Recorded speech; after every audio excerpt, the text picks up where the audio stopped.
Bonjour à tous, j'espère que vous allez bien. Alors je vais commencer par me présenter. Pour ceux qui ne me connaissent pas, je m'appelle Catherine, je suis sophrologue formatrice et directrice d'un organisme qui dispense des formations en sophrologie, en réflexologie sur Besançon. Alors avant de vous parler du métier de sophrologue, je vous propose de vous expliquer rapidement en quoi consiste la sophrologie, car c'est pas toujours très clair pour tout le monde, d'autant qu'il y a plusieurs mouvances en sophrologie. Ici, je vais vous parler de la sophrologie originelle, c'est-à-dire celle de son concepteur, Alfonso Caicedo. Alors littéralement, si je reprends les racines du mot sophrologie, ça signifie l'étude de l'harmonie de la conscience. Plus concrètement, cette méthode permet à chacun d'expérimenter, découvrir sa propre conscience, de faire émerger ses valeurs et de faire de sa vie un art de vivre mieux au quotidien tout simplement.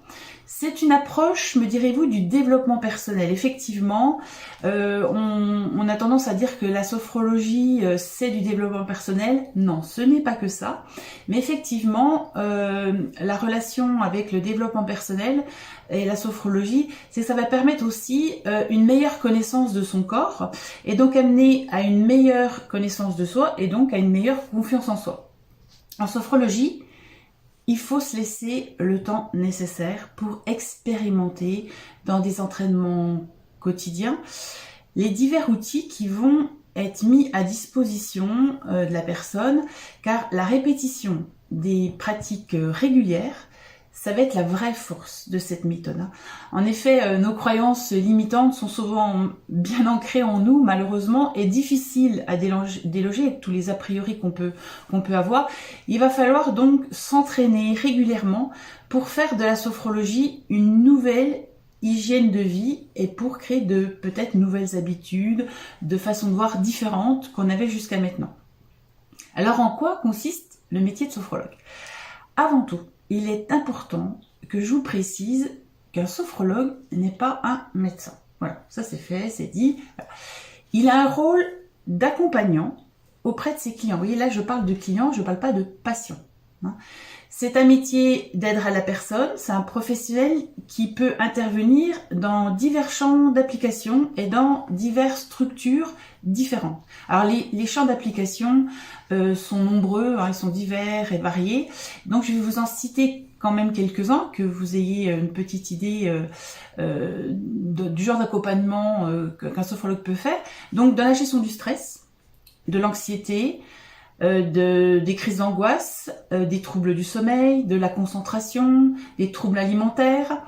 On peut accompagner également des personnes qui ont des addictions, des phobies, pour le manque de confiance en soi, la prise de parole en public, la gestion des émotions, la préparation à l'accouchement, qui est souvent une première expérience de la sophrologie pour de nombreuses femmes. Je pense que nombreuses d'entre vous ont testé un jour, peut-être une ou deux séances de sophrologie lors de cette préparation à l'accouchement.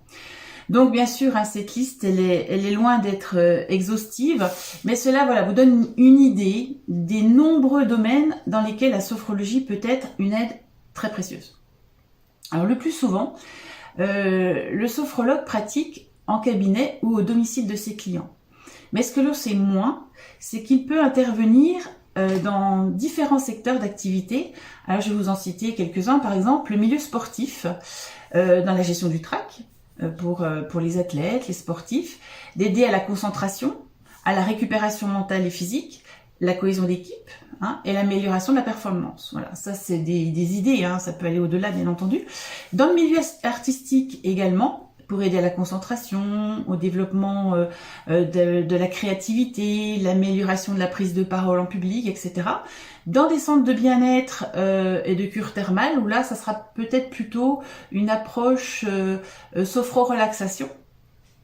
On peut aussi travailler dans ces centres de bien-être sur la récupération physique, pour les troubles du sommeil également.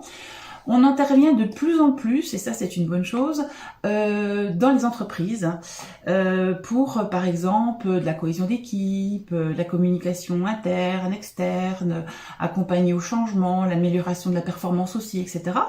Et puis on intervient également de plus en plus aussi dans les milieux scolaires, pour préparer aux examens, par exemple, d'aider à la concentration les étudiants, les aider à améliorer la prise de parole lors des oraux des examens.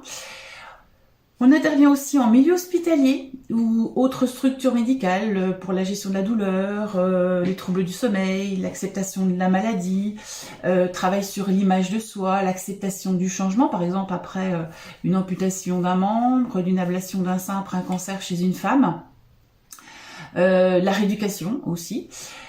Ensuite, on peut intervenir également dans des maisons de retraite pour stimuler la mémoire des personnes, des résidents, améliorer leur concentration à travers des petits jeux peut-être plus ludiques, hein, voilà. La gestion du sommeil aussi, bien sûr, hein, dans toutes ces structures, on peut aussi accompagner le personnel, hein, on est bien d'accord.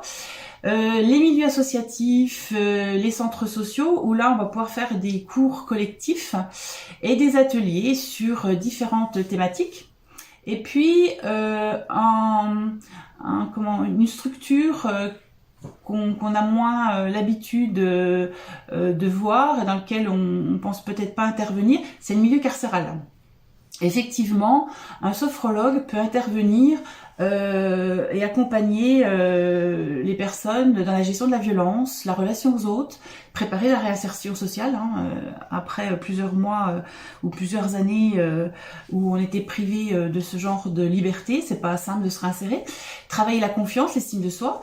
Voilà, donc ce ne sont quelques exemples, bien évidemment, hein, cela vous montre quand même tout le potentiel de ce métier. Hein, voilà, c'est quelque chose de très très vaste et ça ne se résume pas que aux interventions en individuel en cabinet. Alors me direz-vous, comment se former à la sophrologie? On peut vite s'y perdre, je suis d'accord avec vous, sur internet il y a beaucoup d'informations. Alors tout d'abord, sachez qu'il n'y a pas de réels prérequis pour suivre une formation de sophrologue. Si ce n'est peut-être l'âge, on va demander d'être majeur. Mais voilà, autrement, il n'y a pas de prérequis pour être sophrologue. Alors, je ne vais pas vous donner plein d'infos, vous noyer sous plein de détails. Je vous donnerai simplement 3 conseils pour choisir la bonne école. Alors, le premier conseil, c'est de choisir une formation longue. Une formation sur 18 à 24 mois.